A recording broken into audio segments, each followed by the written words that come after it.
Hi viewers, welcome to our channel. ప్రస్తుతం మనతో పాటు దాము బాలాజీ గారు సీనియర్ జర్నలిస్ట్ ఉన్నారు. వారితో ఒకసారి మాట్లాడదాం. సార్ నమస్కారం సార్. నమస్తే. సార్ నిన్న పవన్ కళ్యాణ్ గారు మాట్లాడుతూ అంటే ప్రాయశ్చిత్త దీక్ష తీసుకున్నారు కదా. అది ప్రాయశ్చిత్త దీక్ష తీసుకున్నది కేవలం లడ్డు కల్తీ జరిగిందని కాదు, గత 5 ఏళ్లలో జరిగిన తప్పులను ఉద్దేశించే ప్రాయశ్చిత్త దీక్ష తీసుకున్నా అని చెప్పేసి మీడియాతో చెప్పారు.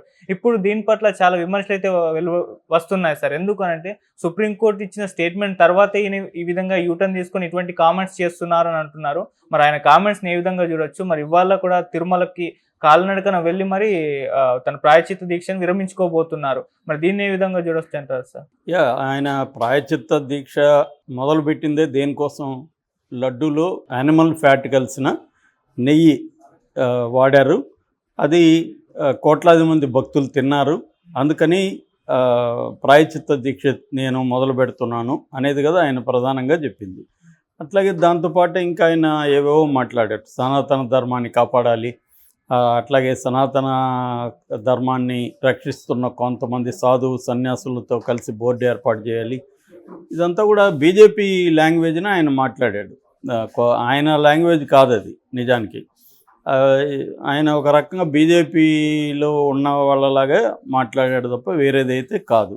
ఎందుకంటే ఆయన జర్నీ చూసుకుంటే Pavan Kalyan journey mega family నుంచి వచ్చాడు. మెగా ఫ్యామిలీలో కొంతవరకు వాళ్ళు రేషనలిజం వాళ్ళకి కనపడుతుంది. మెగా ఫ్యామిలీలో చిరంజీవికి దేవుడి మీద నమ్మకం లేదు, వాళ్ళ అన్నకి లేదు. తను కూడా మా నాన్న ఇది పెడితే దీపంలో సిగరెట్ ముట్టించుకున్నాను అన్నాడు. ఇవన్నీ మాట్లాడాడు. దాంతో అతని సినిమాల్లో కూడా ఇవన్నీ గేల్ చేస్తున్నాయి. రెండవది, అతను 2 పెళ్ళిళ్ళు హిందువుల అమ్మాయిలు చేసుకుంటే ఒక పెళ్ళి క్రిస్టియన్ అమ్మాయిని చేసుకున్నాడు. వాళ్ళ పిల్లలు కూడా క్రిస్టియన్స్ వాళ్ళు ఇద్దరు. అందుకనే నిన్న పోలేనా అంజనా అమ్మాయి తిరుమలలో డిక్లరేషన్ ఇచ్చింది. అమ్మాయి మైనర్ కాబట్టి ఫాదర్గా తను కూడా డిక్లరేషన్లో సంతకం పెట్టాడు. అంటే క్లియర్గా తనేమో క్రిస్టియన్ పెళ్లి చేసుకున్నాడు, క్రిస్టియన్ ఫ్యామిలీలో ఉన్నాడు, తను కూడా బ్యాప్టిజం తీసుకున్నాడు. మళ్ళీ ఒక పక్కేమో తను సనాతన ధర్మానికి ఛాంపియన్ లాగా మాట్లాడాడు. దానివల్ల అతని మీద విమర్శలు వచ్చాయి. అంటే ఇతను సనాతన ధర్మం అన్నప్పుడు మరి నువ్వెందుకు క్రిస్టియన్ పెళ్లి చేసుకున్నావు అన్న విమర్శలు వచ్చాయి. సో నువ్వు ఎలాగా కాపాడుతావని. ఇప్పుడు ఫర్ ఎగ్జాంపుల్ ఇదే చంద్రబాబు ఆయనూరు మన కరుణాకర్ రెడ్డి, బొమ్మన కరుణాకర్ రెడ్డి కూతురికి క్రిస్టియన్ మ్యారేజ్ చేశాడని ఒక దుష్ప్రచారాన్ని మొదలుపెట్టి ఆయన తగడని చెప్పారు. అట్లాగే వైవి సుబ్బారెడ్డి భార్య బైబిల్ పట్టుకుంటున్నాం. మరి పవన్ కళ్యాణ్కి ఏమి హక్కు ఉంటుంది? ఆయన ఇంకా వాళ్ళన్న కూతురు ఈయనైతే పెళ్ళే చేసుకున్నాడు కదా మరి. సో కరుణాకర్ రెడ్డి కూడా మీ బాలకృష్ణ కూడా వచ్చాడు మా కూతురు పెళ్ళికి, ఆయన అడుగు నేను క్రిస్టియన్ చేశానా అని కూడా ఆయన రిటార్ట్ ఇచ్చాడు. అంటే వీళ్ళు ఇలాగా జగన్ క్రిస్టియన్ కాబట్టి అక్కడ ఎవరున్న క్రిస్టియన్కి ఏదో ఒక లింక్ పెట్టేసి చేశారు. మరి పవన్ కళ్యాణ్ దాన్ని ఎలా సపోర్ట్ చేసుకుంటాడు అనేది ఇక్కడ ప్రాబ్లం. ఇక్కడ ఏంటంటే ప్రతిదీ రాజకీయం అయిపోయి వ్యక్తిగతము, మతము, అన్ని విషయాల్ని రాజకీయాలకు వాడుకోవడం అనేది దేశంలోనే అన్ని పార్టీలు చేస్తున్నాయి. ఇంకా ఆంధ్రప్రదేశ్లో చెప్పాల్సిన అవసరం లేదు. జగన్ చేస్తాడు, చంద్రబాబు చేస్తాడు, పవన్ కళ్యాణ్ వీళ్ళిద్దరికంటే ఎక్కువ చేస్తాడు. అలాగా పవన్ కళ్యాణ్ ఈ లడ్డు అంశాన్ని చంద్రబాబుకి ఇబ్బందికరంగా మారే పరిస్థితిలో నుంచి తను దాన్ని డైవర్ట్ చేశాడు. సో ఒక రకంగా నేను అందుకనే కట్టప్ప అని కూడా మొన్న అన్నాను. ఎందుకన్నానంటే చంద్రబాబుని కాపాడడమే పవన్ కళ్యాణ్ ఈ 10 ఏళ్ళుగా చేస్తున్నాడు. చంద్రబాబు అధికారంలో ఉన్నప్పుడు చంద్రబాబుని కాపాడడం కోసమే జగన్ ఎక్కడ ఉద్యమాలకు సంబంధించి లేకపోతే యాక్టివిటీకి సంబంధించి అనౌన్స్ చేసినా అక్కడికి ముందుగానే దాన్ని డైవర్ట్ చేయడానికి వెళ్ళిపోయేవాడు తను. సో తర్వాత జగన్ అధికారంలో ఉన్నప్పుడు కూడా తను జగన్కి వ్యతిరేకంగా అనేక చోట్ల ఇదే పనులు చేశాడు. అంటే అతని జర్నీ చూసుకున్నప్పుడు ఒకవైపు ఏమో సెక్యులర్ లేదా లెఫ్ట్ దీని నుంచి కనబడుతుంది అతని జర్నీ. ఎందుకంటే బిగినింగ్లో మాస్టర్జీతో తిరిగేవాడు. మాస్టర్జీ అంటే దళిత గద్దర్ అని చెప్పుకోవచ్చు. సో ఆయనతో ఎక్కువగా తిరిగేవాడు, గద్దర్తో అసోసియేట్ అయ్యేవాడు. తర్వాత సమాజం గురించి మాట్లాడేవాడు. వాళ్ళ అన్న పార్టీ పెట్టినప్పుడు కూడా నాలాంటి చాలామందిని ఆయన కలిశాడు. నేను కూడా అప్పట్లో 2 సార్లు, నేను చంద్రశేఖర్ అని మానవ హక్కుల కార్యకర్త, ఆయన లాయరు, చుండూరు లాయరు, ఇలాగా మాలాంటి చాలామందిని ఆయన దళిత, కమ్యూనిస్టు, ఈ బ్యాక్గ్రౌండ్ ఉన్న బహుజన నాయకులు వీళ్ళందరినీ ఆయన కలిశాడు పవన్ కళ్యాణ్. సో ఆ తర్వాత కూడా చెగువెరని తన ఆదర్శ నాయకుడిగా చెప్పుకున్నాడు. భగత్ సింగ్ గురించి చెప్పేవాడు. ఇలాగా ఒక లెఫ్ట్ దీని నుంచి తర్వాత కాన్సీరామ్ అండ్ మాయావతి వీళ్ళతో ముఖ్యంగా మాయావతితో అసోసియేట్ అయ్యాడు. దళిత్ అన్నాడు. తర్వాత సిపిఎంని కలిశాడు. అక్కడి నుంచి జర్నీ అతనిది బీజేపీలోకి వచ్చేసింది. ఆర్ఎస్ఎస్ కార్యకర్తలాగా ఆయన మాట్లాడడం మొదలుపెట్టాడు. సో ఇది అంటే పవన్ కళ్యాణ్కి ఇవాళ రాజకీయ నాయకులు కరెక్ట్గా పవన్ కళ్యాణ్ కూడా సూట్ అవుతాడు. ముందు నుంచి నాలాంటి వాళ్ళు చాలామంది చెప్తున్నాం, ఆయన ఏదైనా ఆయన మాట్లాడేది మనం చూడకూడదు. ఎవరు మాట్లాడుతున్నారు, ఏం మాట్లాడుతున్నారు అనేది ఇంపార్టెంట్ కాదు, ఏమి చేస్తున్నారు అనేది ఇంపార్టెంట్. నీకు యాక్ట్లో దొరికిపోతారు, మాటల్లో ఏదైనా మాయ చేయొచ్చు, కానీ యాక్ట్లో నువ్వు చేసే పనిలో ప్రతి ఒక్కరూ దొరికిపోతారు. నువ్వేం చేస్తున్నావు అనేది ఇంపార్టెంట్, ఏం మాట్లాడుతున్నావు అనేది. అట్లా ఆయన ఏమేమి మాట్లాడినా ఆయనకి పదవి కావాలి, పవర్ కావాలి, తను దానికోసం ఎవరితోనైనా గెలుస్తాడు అనేది పవన్ కళ్యాణ్ జర్నీ చూస్తే మనకు అర్థమవుతుంది. ఇది పవన్ కళ్యాణ్ ఒకడే కదా, అందరి రాజకీయ నాయకులు ఇదే చేస్తున్నారు. ఎవరికి తేడా లేదు.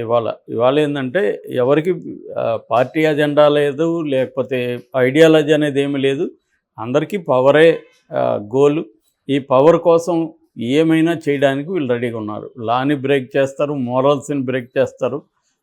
వాళ్ళకి ఏదో ఒక కన్సిస్టెంట్ మెథడ్ కావచ్చు, ఐడియాలజీ కావచ్చు, సిద్ధాంతం కావచ్చు, ఏది ఎవరికి ఉండదు. పవన్ కళ్యాణ్ కూడా అంతే. అతను is no different from other politicians. So అందుకని దీన్ని తను దీక్షగా ఉపయోగించుకోదలుచుకున్నాడు. తన ఇది పెంచుకోదలుచుకున్నాడు. ముందు నుంచి కూడా పవన్ కళ్యాణ్ గమనిస్తే మనకు కొంత ఎన్టీ రామారావు, కొంత గాంధీ వీళ్ళ మెథడ్స్ని ఫాలో అవుతాడు. ఏది ప్రత్యేక వేషాలు వేయడం, గెటప్లు వేయడం, ఆ గెటప్ల్ని ప్రచారం చేసుకోవడం, ఇవన్నీ. ఇప్పుడు నిజంగా దీక్ష చేసేవాడు సైలెంట్గా చేయొచ్చు, కానీ ఈ డ్రామా అంటే ఒక ఈవెంట్ లాగా చేయడం ప్రతిదాన్ని, అది ఆల్రెడీ మనకి ఎన్టీ రామారావు కూడా ఇలాగే చేసేవాడు. గాంధీ కూడా ఆ గెటప్ మామూలుగా అయితే గాంధీ షూట్ పోస్ట్ చేసుకొని బారిస్టర్ చదివిన వ్యక్తి. ఆయన కూడా ఏంటంటే ఆయన చేయడంలో ఒక ఇది ఉంది. ఎందుకంటే సామాన్య ప్రజలతో నేను ఉద్యమాలు చేస్తున్నాను కాబట్టి వాళ్ళలాగా ఉండాలి నేను అనేది గాంధీ అనేది. ఆయన ఏమేది ఇట్లా పవర్ కోసం ఇంకో దేశం డ్రామాలు ఆడిన వ్యక్తి కాదు గాంధీ. ఆయన్ని నేను ఓన్లీ వేషాలకు సంబంధించి మాత్రం పోలుస్తున్నాను తప్ప వేరే కాదు. కానీ ఇది ఎన్టీ రామారావు మళ్ళీ ఆయనకి డ్రామాల లక్షణం ఉంది. ఆయన రకరకాల కార్మికుల బట్టలు వేసుకుని కొద్ది రోజులు, వివేకానంద బట్టలు వేసుకుని కొద్ది రోజులు, కాషాయం, రకరకాలుగా ఆయన ప్రయోగాలు చేసేవాడు. అలాగే పవన్ కళ్యాణ్ కూడా అదే పద్ధతిలో ఉన్నాడు. సో ఈ కాంటెక్స్ట్లో సుప్రీంకోర్టు తీవ్రంగా తప్పుపట్టింది. అది మనం ఆల్రెడీ వీడియోలు చేసాము. పవన్ కళ్యాణ్ని, చంద్రబాబుని ఇద్దరిని తప్పు. చంద్రబాబు పేరు సుప్రీంకోర్టు ఓపెన్గానే మాట్లాడింది. కాకపోతే పవన్ కళ్యాణ్ కూడా వస్తుంది. ఎందుకంటే ఈయన కూడా చంద్రబాబు కంటే ఎక్కువ సపోర్ట్ చేశాడు. ఈయన కల్తీ జరిగిందని ఈయన దీక్ష చేశాడు. కల్తీ జరగలేదని సుప్రీంకోర్టు చెప్తుంది. అంటే కల్తీ జరిగిన నెయ్యిని వాడలేదని సుప్రీంకోర్టు చెప్పింది. కల్తీ జరిగిందా లేదా అనేది నిర్ధారణ కాలేదు. ఎట్లా నిర్ధారణ కాలేదు? ఇచ్చిన సంస్థ కాఫ్ అనే సంస్థ ఎన్డీడీబీ వాళ్ళది ఫాల్స్ పాజిటివ్ కూడా ఉండొచ్చు అని చెప్పింది. అంటే మీకు గ్యారంటీగా ఇది పాజిటివ్ అని చెప్పలేదు వాళ్ళు. ఫాల్స్ పాజిటివ్ కూడా ఉండొచ్చు అన్నప్పుడు నువ్వు ఇంకొక 1-2 టెస్టులు చేయించాలి. అప్పుడు అది కూడా నిర్ధారణ వస్తే దాని మీద ఎంక్వైరీ చేసి అప్పుడు మాట్లాడాలి. ఇవేవి జరగకుండానే, ఎందుకంటే ఫాల్స్ పాజిటివ్ కాకుండా అది యానిమల్లో నుంచి వస్తుంది కాబట్టి యానిమల్ ఫీడ్ వల్ల కావచ్చు, ఆ యానిమల్ సంబంధించిన లో ఎనర్జీస్ ఉన్న యానిమల్ నుంచి కావచ్చు, టెక్నికల్ ప్రాసెస్లో ఇబ్బందులు కావచ్చు, వీటి వల్ల కూడా ఈ యానిమల్ ఫ్యాట్ కానీ ఇంకోటి కలవచ్చు. ఎందుకంటే యానిమల్లో నుంచి వచ్చే మిల్క్ యానిమల్లో వచ్చే ఫ్యాట్ కలవడం అనేది కామన్ అనేది అందరూ చెప్తున్నారు. అది ఏదో మైనర్ వ్యవహారం తప్ప అది మేజర్గా కలిపితే లడ్డూలో కంప్లీట్గా అసలు ఎవరు తినలేరు. కాబట్టి ఇవన్నీ తేలకముందే వీళ్ళిద్దరూ, చంద్రబాబు చెప్పాడు, పవన్ కళ్యాణ్ దాన్ని నెక్స్ట్ స్టెప్కి తీసుకెళ్ళి దీన్ని నాన్ హిందూగా మార్చేశాడు. దీన్ని చంద్రబాబు ఏమో దాన్ని రాజకీయంగా జగన్కి వ్యతిరేకంగా సెన్సేషన్ చేసి తన పరిపాలనకు సంబంధించి కావచ్చు, స్టేట్లో ఉండే తన పరిపాలనకు సంబంధించిన ఫెయిల్యూర్ కావచ్చు, వీటి మీద దృష్టి మరల్చడానికి చంద్రబాబు చేశాడు. ఇది అందరూ డైవర్షన్ పాలిటిక్స్ అనేవి, జగన్ కూడా 5 ఏళ్ల పాటు డైవర్షన్ పాలిటిక్స్లో బ్రహ్మాండంగా సక్సెస్ అయ్యాడు. అదే పని చంద్రబాబు కూడా చేస్తున్నాడు. దీన్ని మళ్ళీ డైవర్షన్ పవన్ కళ్యాణ్ చేశాడు. అయితే సుప్రీంకోర్టు తప్పుపట్టేసరికి సుప్రీంకోర్టు నిజానికి పవన్ కళ్యాణ్ సారీ చెప్పాలి సుప్రీంకోర్టుకి, హిందువులకి సారీ చెప్పాలని, చంద్రబాబు సారీ చెప్పాలా, పవన్ కళ్యాణ్ సారీ చెప్పాలని దేశవ్యాప్తంగా కూడా డిమాండ్ వస్తుంది. అది వదిలేసి ఇతను మళ్ళీ ఒక యూటర్న్ తీసుకొని గత 5 ఏళ్లలో జరిగిన అనేక తప్పులకి ఇతను ప్రాయశ్చిత్తం చేస్తున్నాడంట. 5 ఏళ్ళు జరిగితే మీద కదా గవర్నమెంట్. అందుకనే మన ప్రకాష్ రాజ్ అదే అడుగుతున్నాడు. గవర్నమెంట్లో నువ్వు ఉన్నావు, నువ్వు డిప్యూటీ సీఎం, 5 ఏళ్లలో అవకతవకలు జరుగుంటే, అక్రమాలు జరుగుంటే దాని మీద విచారణ జరిపించి చర్య తీసుకొని వాళ్ళని జగన్ను ఇంకొకరినో జైళ్ళల్లో పెట్టండి.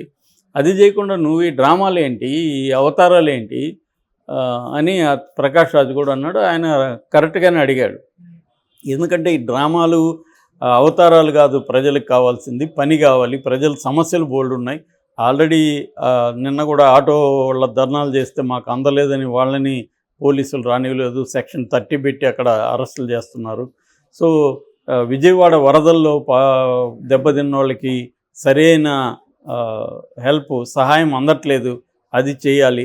అట్లాగే విశాఖ ఉక్కు ఒకప్పుడు ఈయన సపోర్ట్ చేశాడు, 4200 మందిని తీసేశారు, వాళ్ళకి చేయాలి. వాలంటీర్లు ఈయన కూడా వాగ్దానం ఇచ్చాడు, 10,000 ఇస్తాం మేమని. వాలంటీర్లు 2,50,000 మంది వాలంటీర్లు ఉద్యోగాలు పోయినాయి. సో దీన్నంతా కూడా పవన్ కళ్యాణ్ అడ్రస్ చేయాలి. బోలెడు సమస్యలు ఉన్నాయి. లా అండ్ ఆర్డర్ ప్రాబ్లం చాలా పెద్ద ఎత్తున ఉంది. దీన్ని ఈయన ఈ 100 రోజుల్లో ఏ సమస్యని తను పట్టించుకోవాలి. అప్పుడప్పుడు అదేదో కార్యక్రమం పెట్టి వాళ్ళ దగ్గర తీసుకోవడం అది మంచిదే, అదేం చెడ్డదేం కాదు. పవన్ కళ్యాణ్ అది చేయడాన్ని ఖచ్చితంగా అప్రిషియేట్ చేయాలి.